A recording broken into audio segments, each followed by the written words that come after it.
Hola, ¿qué tal? Yo soy Alexander, soy actor, también me dedico a enseñar teatro, enseño a niños, jóvenes y adultos.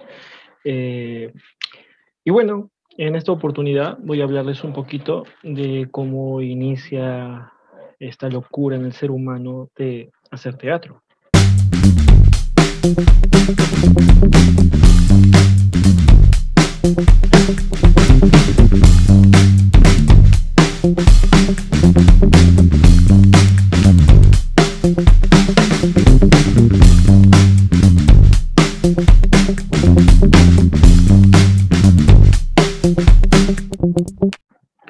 Bueno, cuando el ser humano empezaba a evolucionar, eh, necesitaba expresarse. Recuerden que en un primer momento no tenemos un lenguaje verbal, ¿sí? Sino que nuestro lenguaje o la forma de comunicarnos es totalmente corporal, gestual. Entonces, el ser humano de por sí ya necesitaba, mediante sus expresiones, sus acciones, demostrar qué querían, decirle a los demás que estén alerta, tratar de darles información sobre algo, ¿no? Entonces, desde ahí ya vamos viendo que está con nosotros la idea de, uno, asociarnos, interactuar con el otro y darle significado a lo que hacemos o queremos hacer.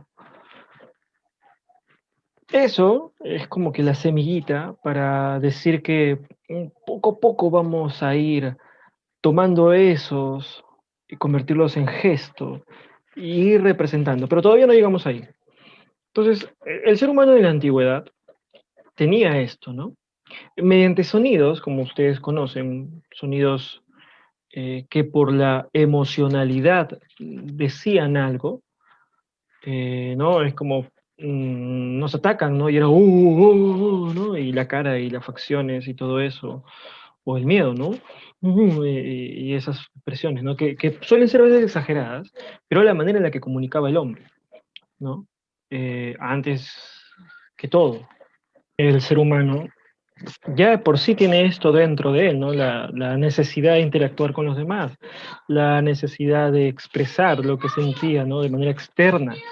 Entonces, aquí hay un punto importante. Tenemos que entender que la comunicación verbal y la comunicación no verbal es medida de diferentes maneras, ¿no? Una persona puede decir un montón de cosas, ¿no? Puede decir un montón de cosas, pero sus facciones, su expresión dice lo contrario. Es decir, las expresiones por lo general suelen revelar la verdad de lo que se dice, ¿sí? La verdad. Entonces, y eso no es casualidad. Eso es nuestros orígenes, ¿no? Cuando éramos, antes de ser Homo sapiens, ¿no? Antes de eso. Entonces ya es algo que está adherido en nosotros. Ahora, ustedes deben haber escuchado que el hombre antiguo era un gran cazador. Dentro de su forma de cazar, ocurre una idea, o sea, entiendan esto, hay algo llamado obstáculo que aparece de por sí, que está con nosotros desde que somos concebidos, tenemos obstáculos. Sí, o el obstáculo de aquella época es que los animales eran más grandes, eran feroces, ¿no? Entonces, el hombre necesitaba, hay otra cosa también, es que no aparte de ser más grandes, más feroces, los que eran más pequeños eran más rápidos, eran más astutos los animales y eran cazadores natos, ¿no? Innatos, o sea, y el hombre no.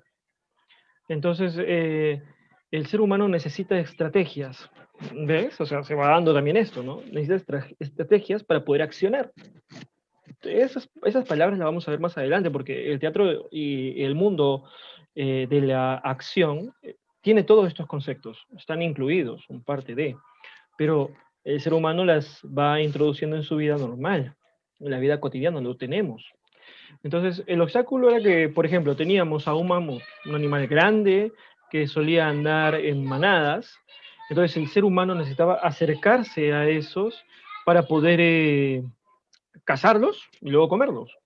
Al hombre se le ocurre la grandiosa idea como estrategia, o sea, buscando una solución para que el mamut más grande no lo atropelle o no se escape, disfrazarse de un pequeño mamut. Así que una vez que tenían una presa, le quitaban las pieles y se las colocaban para acercarse y luego atacar a la bestia. En ese momento el ser humano está empezando a vestirse y a tratar de caracterizar al animal, ¿sí? O sea, está creando antiguamente, muy, ¿cómo decirlo? Muy primitivamente, está empezando a actuar, ¿sí? Entonces nace esta idea del vestuario. Y luego, ¿por qué trascender en la idea de vestuario si lo usábamos para cazar? Porque aparece algo llamado ritual. Y es que el hombre, mientras va evolucionando, va pensando en si existe de la nada, ¿no? Entonces llega a la conclusión, ya está en nosotros, está adherido de tiempos inmemoriales, que hay un ser superior que nos da o nos brinda ciertas cosas que necesitamos, que nos brinda, eh, no sé, sueños espirituales, ¿no? Como la vida después de la muerte, ¿no? Entonces aparecen los dioses primordiales, ¿no? Que son el fuego, el agua, el viento, los árboles, la naturaleza, los lagos, los ríos, las montañas. Y el hombre necesita quedar bien con sus deidades. Entonces se da el ritual. En el ritual tenemos todo un desarrollo, por así decirlo, un desarrollo escénico. Está todo estructurado, está armado. Tenemos un sacerdote que es el protagonista en este momento, tenemos un séquito, tenemos, no sé, una ofrenda, y todo tiene pasos, está ordenado, ¿no? Desde el inicio, el medio y el fin, ¿no? Todo está ordenado, tiene un proceso todo esto. Y a este proceso en el cual no hay un texto establecido, no hay un texto, no hay un libreto que tengan que seguir los personajes, pero aún así todos conocen cuál es la acción, ¿sí? Entonces todos saben cómo se desarrolla la acción en estos rituales. Entonces tenemos algo llamado teatralidad de ahí. Desde lo que empezamos, mira, empezamos siendo primitivos que se comunicaban con sonidos, con algunas expresiones para alertar a los demás o para aparearse, a pasar a vestirnos para capturar o apresar o para simbolizar a la idea del más fuerte y el más débil, ¿no? Porque también en tiempos de guerra los seres humanos se pintan la cara, se caracterizan, se visten así para influir miedo, o no sé, algo en el otro. Entonces ya empieza el ser humano a vestirse, a buscar caracterizarse con motivos, guerra, religión, ya hay razones. Y luego pasa esto, ¿no? Pero date cuenta, tenemos el objetivo, tenemos el obstáculo y tenemos la estrategia. Y todo es para accionar, todo es para el hacer, ¿sí? Bueno, llegamos a este punto en el que el ser humano, el ser tiene esta teatralidad mediante los rituales, con estas deidades, ¿no? Y luego vamos a evolucionar un poco, ¿no? Entonces, ¿cómo damos armonía a esto, ¿no? Y sin querer todavía el teatro no ha nacido, ¿ah? Estamos apenas pasando por la teatralidad, el teatro no ha nacido. Y de pronto llegan los sonidos, las melodías. Y las melodías son dadas con alguna intención. Entonces son para expresar algo sin texto. Todavía no se canta, sino que hay sonidos, no sé, de tambores, un poco de cuero del animal y con él producir sonidos, la flauta, ¿no? Entonces, estos sonidos tratan de representar lo que el espíritu o el alma está diciendo, ¿no? Luego de eso, todo esto se junta en el ritual. Se crea una armonía con cada personaje, ¿sí? Los personajes, estos van dándole forma a esto que todavía no es teatro. Luego aparece la danza, entonces la expresión corporal.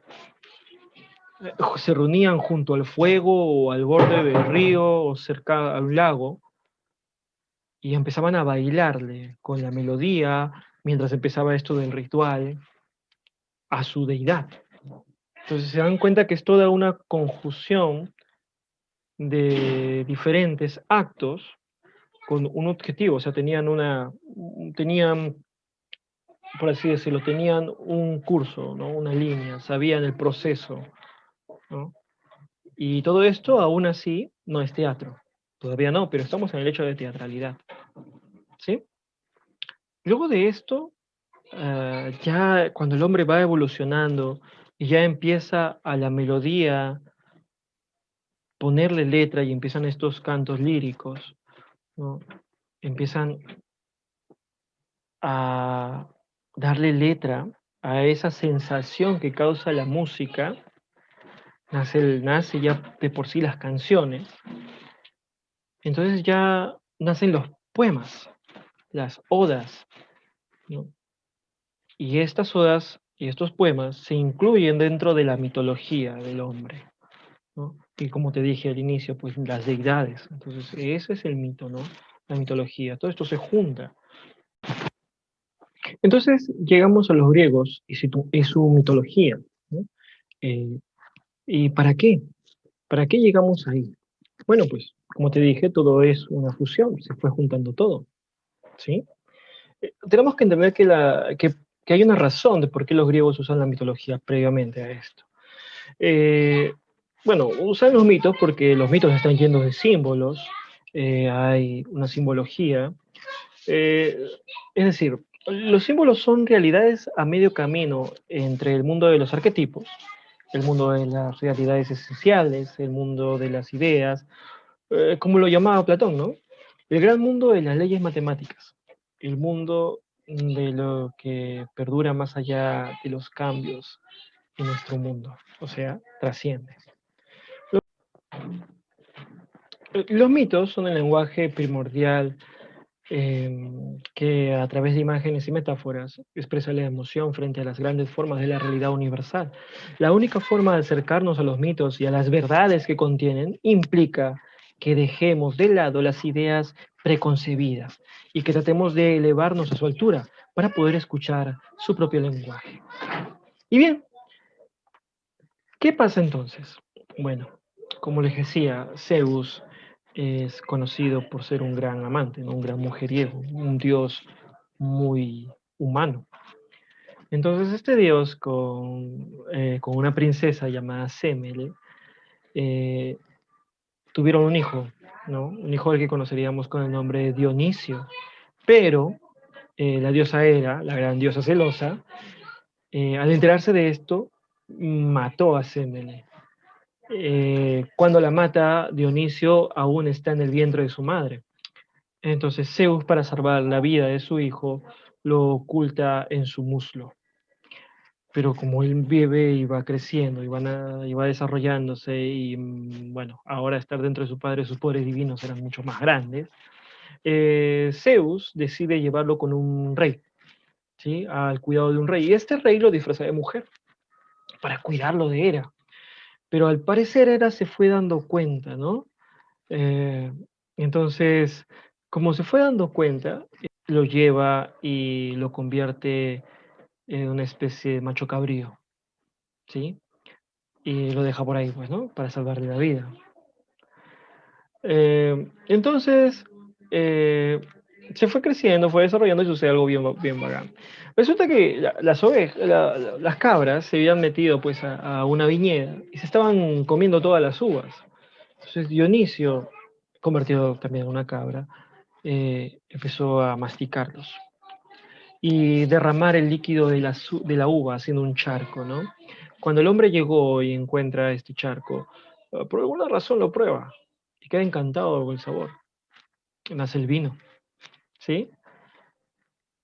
Bueno, en la mitología de Dionisio, Dionisio fue entregado a sus tíos para que ellos lo cuidaran, pero hizo lo que será los tíos para que maten a Dionisio, entonces Zeus lo volvió a salvar. Y otra vez que lo volvió a salvar, se lo entregó a Hermes. Y Hermes, para confundirla, la diosa, lo llevó a que viva con las ninfas, ¿no? Con las ninfas de Nisa, perdón. Eh, También pasa esto, ¿no? Estas ninfas, estas musas, ¿no? Tienen que ver también con el arte, ¿no? Y con la idea de civilización, ¿no? También están los sátiros, los silenos, que también ayudaron a Dionisio y con su educación, ¿no? Estamos hablando de política, de arquitectura, de las artes, de las bellas artes, de la música, de la poesía, todo eso, ¿no? Entonces Dionisio fue cultivándose en eso desde muy pequeño. Y aparte, Dionisio es coronado con una coronita así como lo vemos en los dibujos, ¿no? A todo esto, los griegos decidieron eh, ofrecerle un rito, una ceremonia, y nace las dionisíacas, ¿no? Las fiestas dionisíacas, que eran en homenaje a Dionisio. En esta época un rey griego decide eh, agregar a estas fiestas una representación. Antes, el coro era como que repetía algunas partes que decía el personaje protagónico, ¿no? Entonces prácticamente era un soliloquio esto, ¿sí? Y también recuerden que en este momento nacen las máscaras y aquí recién se da el teatro. ¿Por qué? Porque tenemos espectadores y actuamos de manera frontal a ellos. O bueno, por los anfiteatros griegos, parece que así fue, ¿no? Pero no sabemos por qué los anfiteatros todavía no existían. Entonces, no sabría decirte yo si realmente era frontal o era circular. Pero nace el teatro. Ahora, esto que te estoy contando es solamente la introducción para que sepas un poco. Ya en otro capítulo te hablaré exactamente de cómo nace el teatro en Grecia, ¿sí? Y luego, más adelante, te diré cómo fue conocido a nivel mundial. ¿Y qué teatro hacía el Perú? ¿Los peruanos desarrollaron teatro? ¿Había teatro antes de que llegara la cultura europea a Sudamérica? Sería interesante investigarlo, ¿no? Entonces, nos vemos en un próximo capítulo para saber de eso. Bye. No olvides suscribirte, darle me gusta y compartir.